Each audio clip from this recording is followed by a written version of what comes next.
Salam olahraga, apa kabar teman-teman semua? Semoga dalam keadaan sehat. Mengenai dari laga kemarin malam itu banyak kejutan ya. Kemarin kemudian untuk Bill itu masuk satu Bill. Dan mengenai dari keseluruhan analisa kemarin malam memang sangat luar biasa, dimana untuk laga malam hari ini saya akan membahas mulai dari Liga Poland Cup nampaknya, dimana mempertemukan tuan rumah LKS Lod menghadapi Legia. Jadi untuk laga ini setelah mengamati dari 5 laga terakhir dan performa head-to-head kedua tim, cenderung laga ini masih baik berada di Legia. Di laga yang kedua, saya membahas pertandingan dari Liga Bulgaria. Di laga ini mempertemukan tuan rumah Beta Plovdiv menghadapi Kromkat. Ya, dari peringkat sementara di mana Beta Plovdiv ini berada di peringkat 2, sedangkan tim tamu Kromovgrad berada di peringkat 10. Jadi untuk laga ini setelah melihat dari forma 5 laga terakhir untuk kedua tim dan head-to-head, ini cenderung masih sangat baik berada di tuan rumah Beta Plovdiv. Oke, next selanjutnya di laga yang ketiga saya membahas pertandingan dari Liga Ceko. Untuk laga ini mempertemukan tuan rumah Ostrava menghadapi Slavia Praha. Lineup pemain ada 3 pemain tidak akan bermain untuk Ostrava ya, sedangkan Slavia Praha di laga ini ada 4 pemain. Dari peringkat sementara di mana tuan rumah Ostrava berada di peringkat 4, sedangkan Slavia Praha berada di peringkat 1 dari Liga Ceko.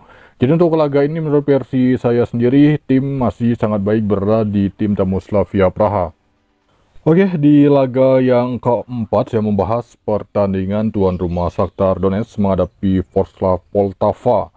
Di laga ini tim yang diunggulkan yaitu masih tuan rumah Shakhtar Donetsk. Terlihat dari peringkat sementara di mana tuan rumah Shakhtar berada di peringkat 3 dengan meraih 30 poin dari 14 laga, sedangkan tim tamu Ворскла Poltava berada di peringkat 11.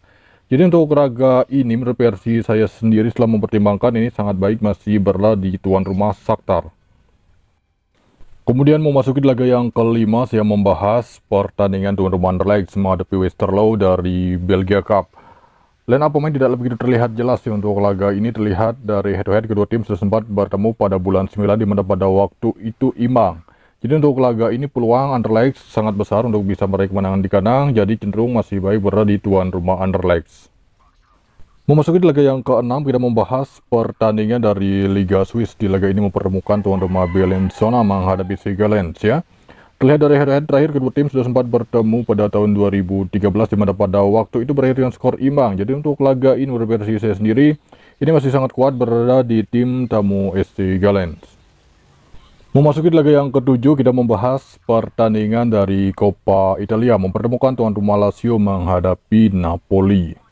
Terlihat kedua tim ini sudah sempat bertemu pada bulan 1 ya, dimana pada waktu itu berakhir dengan skor imbang 0-0.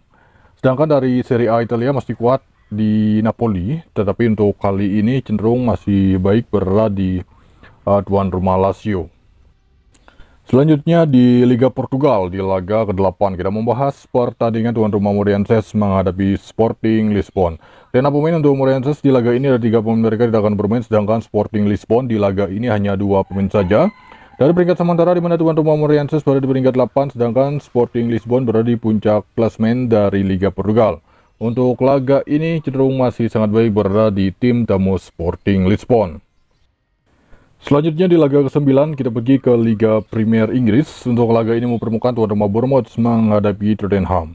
Bournemouth di laga ini ada 3 pemain mereka sudah dipastikan akan absen, sedangkan Tottenham di laga ini sangat banyak, yaitu ada 6 pemain dan beberapa pemain masih diragukan. Jadi untuk laga ini menurut versi saya sendiri terlihat masih cenderung lebih baik berada di tuan rumah Bournemouth.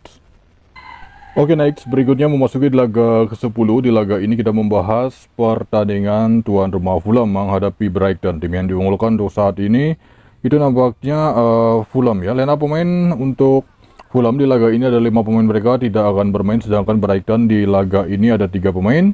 Terlihat dari peringkat sementara di mana tuan rumah Fulham berada di peringkat 12, sedangkan Brighton berada di peringkat 5 sementara.